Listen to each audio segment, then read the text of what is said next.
Haram insurgency continues to be a thorn in the flesh of the federal government, with renewed attacks in some parts of the northeast.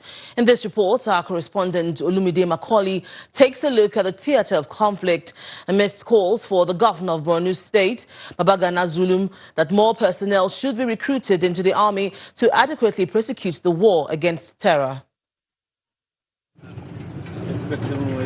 Never in the history of Nigeria has the Nigerian military faced a foe as stubborn as Boko Haram. From the civil war to peacekeeping engagements in West Africa, Nigeria's armed forces have acquitted themselves in effective fashion. But now, the might of the Nigerian military is sorely tested, and there appears to be no end in sight. It is traumatizing. It's quite painful. 2009. During the Goodluck Jonathan presidency, they had their hands full with the start of armed insurgency of Boko Haram, an extremist group which adopted brutal weaponized conflict that left thousands dead, thousands kidnapped, and territory seized. But the Nigerian army engaged the insurgents, recovered territories, and during the current administration of President Muhammadu Buhari, Boko Haram released some of their kidnapped victims. It seemed they were on a retreat, but many attacks later, the dust is yet to settle. Ali Ndome, senator for Borno South Senatorial District, has called for the capacity of the Nigerian military to be increased. The Nigerian police, the Nigerian army, and other security agencies are overwhelmed. The number is not there. We need to get the number, not to talk about their remuneration.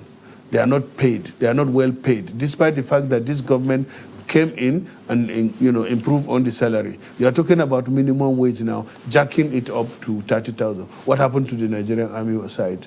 How much would they be paid? What of the police? What is their welfare? Do you have police barracks now? Do you have army barracks? Even army is better. Look at the uniform of our police. They buy uniforms to themselves. The Nigerian army is the same thing. It's only recently. If you see the Nigerian army in town and the one in the war front, they are different. Borno State, in the eye of the storm, and the governor Babagana Zulum believes it's time for massive recruitment into the Nigerian army. I advise the federal government to do mass recruitment of up to 100,000 into the Nigerian army. The federal government is yet to give its position on the latest calls. But what cannot be contested is, the stronger and more equipped the Nigerian military is, the better it is able to fulfill its responsibilities.